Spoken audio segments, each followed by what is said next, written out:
watching this video, awesome, because it means you just got a new tracker ATV. And look, I know you're ready to ride, but not so fast.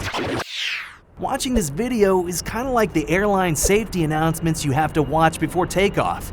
I know, more rules. But hey, if you don't understand everything about an ATV, you can lose control and severe injury or death can occur. So you'll want to be careful. Please, you must listen up for just a few minutes.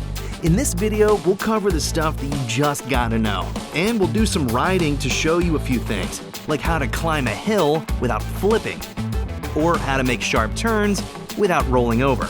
Now, we're gonna try our very best to make this video fun, so what will giving a few minutes of your time hurt? I promise you'll learn something along the way, then you can go riding. Let's do this. Okay, really quickly, here's something very important that you might not know about ATVs. You see, there's no such thing as one size fits all. Each ATV is size matched with the age of the rider. If you aren't sure, there's a sticker on each ATV that will tell you what you need to know. In no case should a rider under the age of 16 ride without adult supervision. Now, let's review the gear that you need to have. So, how would you like a nice piece of gravel right in your eye? Yeah, me neither. When riding an ATV, you'll want protection from things like flying rocks, sticks, and other things that you might run across. It's all part of the ride. By the way, that flying stuff is what many ATV riders call roost, and it's all part of the ride. So here are the kind of clothes and gear that you'll need. Let's start with boots. Your legs, feet, and ankles need support as you shift your weight when taking turns or hills. So running shoes won't cut it, and sandals, not so much. And barefoot? You never ever ride without covering your feet. You must wear sturdy, over-the-ankle boots, like a good lace-up hiking boot, to help prevent ankle and foot injuries. Next, you must wear long pants and a long-sleeved shirt, because you're likely to get whacked by a bush or tree limb, and then you would quickly see why shorts and t-shirts just don't mix with ATVs. But what if it's hot? Well, if it's too hot for your safety gear, maybe it's just too hot to ride today. Now, here's a question. Do you like your fingers and hands? Yeah, me too. So you must have the right gloves. Off-road gloves are padded over the knuckles, and they protect your hands from things like slapping branches and flying gravel. And they even make the ride more comfortable by absorbing vibrations from the ATV. So, I know someone that once got a tiny seed in his eye because he wasn't wearing goggles. He had to go to the doctor, and he couldn't open his eye for 4 days. So, your eyes need protection from, bugs, dirt, and, seeds. And your shades won't cut it. You must get a pair of goggles that wrap around the eyes. Good goggles should be scratch resistant with something called a hard-coated polycarbonate lens. Just Google it. And look for the VESC 8 or V8 logo. It means the goggles were designed, tested, and approved for ATV riding. And make sure the goggles match and fit for your helmet. If they don't seal around your eyes, they aren't the right fit, so keep looking. Oh, there is one option. Some full-faced helmets have a nice slide-down visor that seals the front of the helmet. These are also acceptable eye protection. Okay, let's have some fun. Let's see what happens when this pumpkin hits a tree. Ouch! So imagine if you were the pumpkin going 20 miles an hour, and you can see why you've gotta wear a helmet. And not just any helmet. When shopping for one, look for the Department of Transportation DOT logo or the Snell Foundation logo on the helmet. That means the helmet passed a high level of safety standard testing. There's a couple of things that you should know about picking out a helmet. Make sure your helmet fits snugly and fastens securely, because it won't help much if it falls off right before you really need it. When riding an ATV, a full-faced helmet is a must. It's because it protects the whole head better. That means your head will have a much better chance of surviving that accident you didn't think you would ever have. Another thing, helmets don't last forever. So if your helmet would ever take a severe blow, you must replace it immediately. The last piece of gear that you should consider, and I really like mine, is the chest protector, sometimes called a roost protector. They weigh almost nothing. Mine is like 1 pound. It's well vented and it protects my body from flying stuff called roost. Why protect this part of the body? Well, let's see. Heart, lungs, yeah, stuff like that. Pretty important, right? Hey, they don't cost too much and it's a great idea. Plus, you look like a stormtrooper. Cool. Okay, last time, then we're done. What's the first thing you do when getting into a car? You fasten your seatbelt, right? Of course you do. Well, before you climb onto any ATV, always put on your safety gear, including your helmet, and make sure that it's securely fastened. Now, you're ready to ride. Okay, I told you we'd do some riding, and we will, promise, but there is one more thing to cover. There's also a lot to learn about the ATV. This video is one way to find the info you need. Don't forget to read the owner's manual. It covers things about the tracker off-road ATVs that you'll need to know. Also, pay special attention to the warning labels in the manual and stuck right on your ATV. They're there to help you keep it in good running shape and to keep you safe. Let me ask you, did you know that pilots inspect their airplane before every flight? Be like a pilot. Inspect your ATV before every ride. Wait, what? Every time you ride? Yeah, like you must do this every time you ride.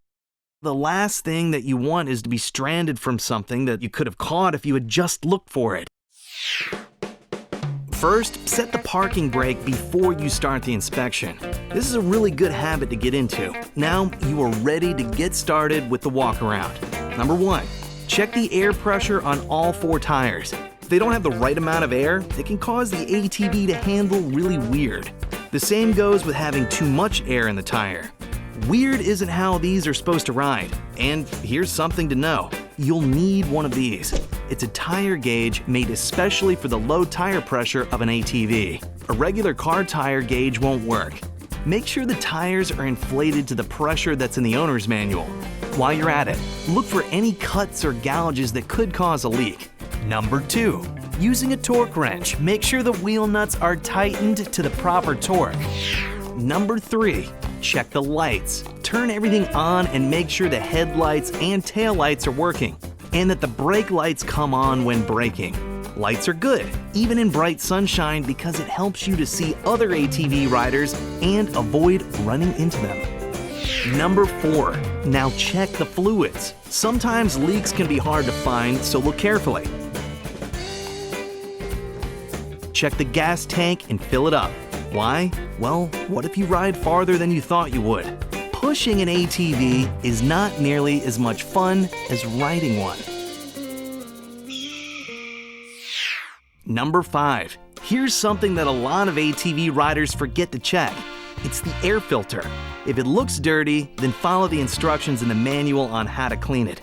Why bother with this? This is how your engine breathes air, and if it gets really dirty,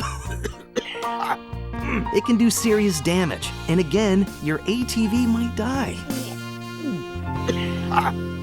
Number 6, next, check the chassis and the suspension parts. Just make sure there aren't anything like sticks or rocks stuck in these parts. Number 7, and finally, give the ATV a close look and check all the nuts and bolts that you can see. Just make sure they're tight, because riding on rough terrain might cause these parts to loosen up. Tighten them up if needed and use the proper wrench.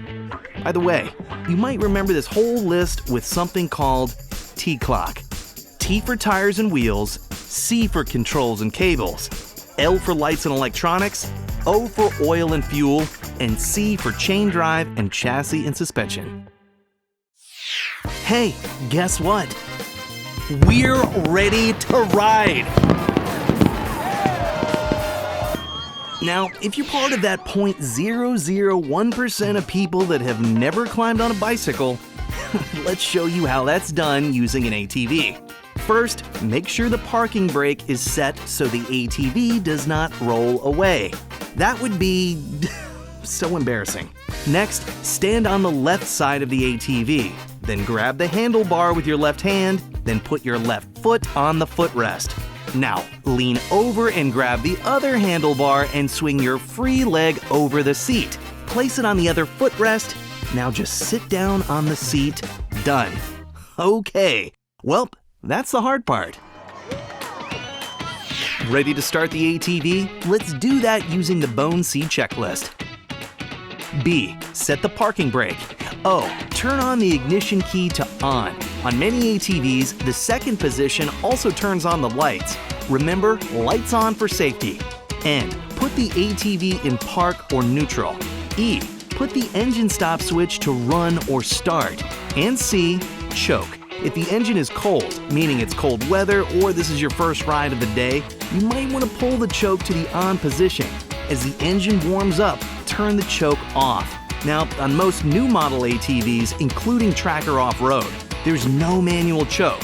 It's automatic, and you can just go with Bone and no C. Finally, press the starter button to fire up the engine.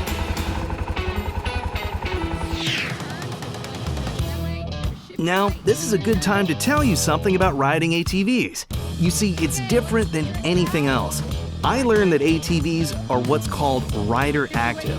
That means you shift your body weight when turning, going up and down hills, and crossing over stuff like rocks and logs. You have to really know what you're doing, so check this out. Okay, stretch out a little bit. Because riding our ATV is a lot different than driving a car. We're going to be moving around and being rider active. You want to be able to move your weight along with your ATV in order to keep your ATV and yourself upright. So whenever you're making a turn, you're going to shift your weight into your turn, look through your turn, head and eyes level. Always keep your knee in and keep your foot on the footrest. Now turn the other way, shift your weight into your turn, keep your foot on the footrest, knees in, and look through your turn, head and eyes level. Okay, you're ready to roll. Release the parking brake while applying the brakes with your left hand. Next, shift into a forward gear. Then release the brakes and slowly give it throttle with your right thumb. You'll feel the transmission engage and off you go. When you're ready to stop or slow down, then gently squeeze the brakes. And remember, ride with caution while you get a feel for your ATV. Now, speaking of brakes, they're really important because stopping is good. So here's a couple of tips to remember when braking. When turning, do most of your braking before you start the turn. If you turn too fast and hit the brakes too hard, you can lose control and even tip over. Here's something else. When riding on slippery surfaces, you should gently apply both brakes. Lightly is the key. Braking too hard can lock the wheels and make you lose traction. And that's not good. Oh, by the way, there's also a foot brake located right there. You can use it along with the handbrakes. By the way, here's something you might be tempted to do, but don't. Never take either foot off the footrest. Why is that? Well, you can lose your balance even while seated, and that's not good either. So, let's talk about speed. Yeah, we're talking about your safety here. It's important to know your limitations. The more you ride safely, the more skills you'll develop. But don't try anything beyond your skill level. And as much as you may want to, never ever operate your ATV at excessive speeds.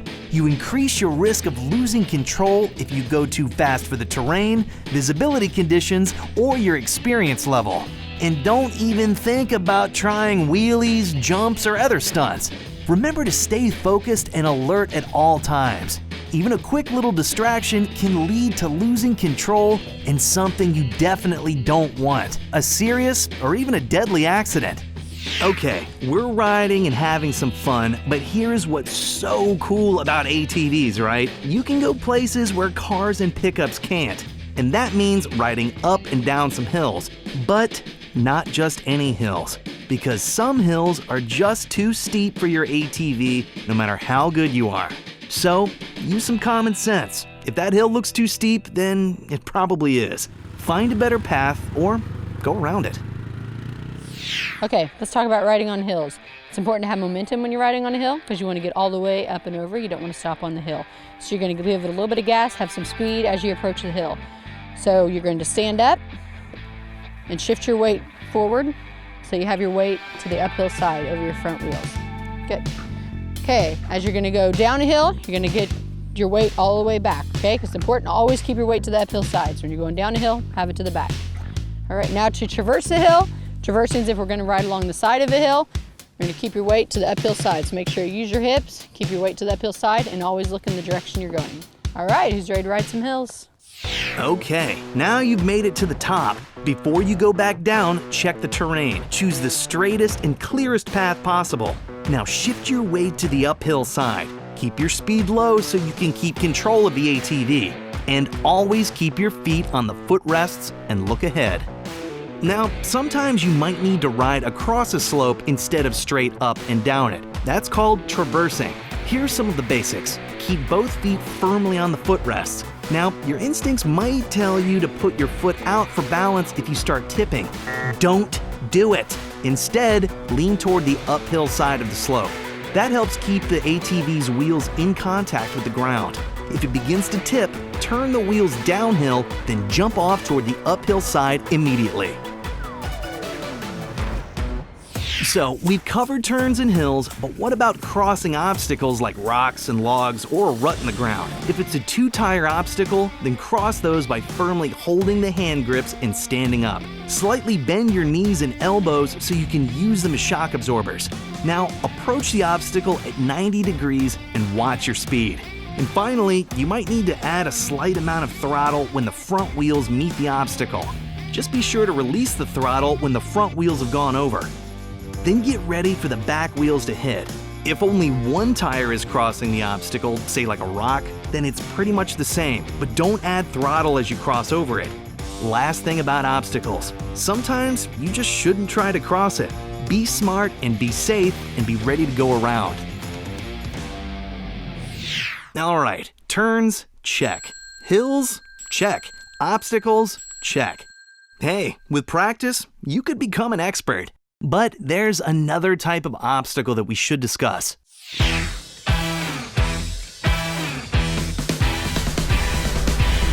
Water crossings can be fun, but they can also be dangerous, so pay attention please.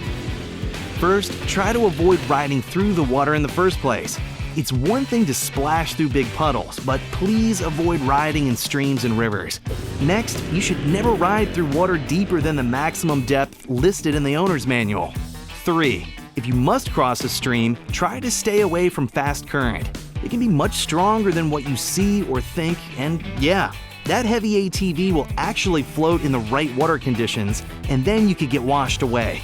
If you find a safe place to cross, always be ready to shift your weight in any direction to keep your balance. And finally, you should always test the brakes after leaving the water to make sure they work properly. Just give them a gentle squeeze as you ride away. And remember that wet brakes won't work as quickly as dry brakes will. And another reminder for conservation, you really should avoid water crossings wherever you might damage stream beds or where fish might spawn. And please, don't just plow through vegetation growing near the shoreline. That'll cause the banks of the stream to cave in, and that's also called erosion. It's a bad word for landowners and not good for water quality. Okay, we've talked about how to ride in turns, hills, over obstacles, and through water. ATVs will go nearly anywhere, but hear me now. Never, I seriously mean never, ride on pavement. You see, an ATV isn't designed for that. It's meant to be driven off-road. And be sure to follow these rules if you must cross a hard-paved road. Make sure you know your state's laws and regulations about ATVs crossing roads. Bring your ATV to a complete stop on the shoulder of the road. Yield the right-of-way to all oncoming traffic and look both ways twice. Ride cautiously and cross the road at a 90-degree angle. Make sure there are no blind spots where you cross. Now, if you're riding in a group, have the first rider dismount on the shoulder and watch for traffic as he or she waves the group across the road. Then have the last rider dismount on the shoulder after crossing and watch traffic to help the leader across. Here's one more note about conservation and keeping ATVs looking good in the eyes of people that might not ride them. It's up to all of us to only ride on designated off-road trails and areas. Respect the rights of others, including private property owners, other trail users, and campers. Obtain travel maps and regulations from public agencies before you ride. Keep away from meadows, lake shores, wetlands, and streams.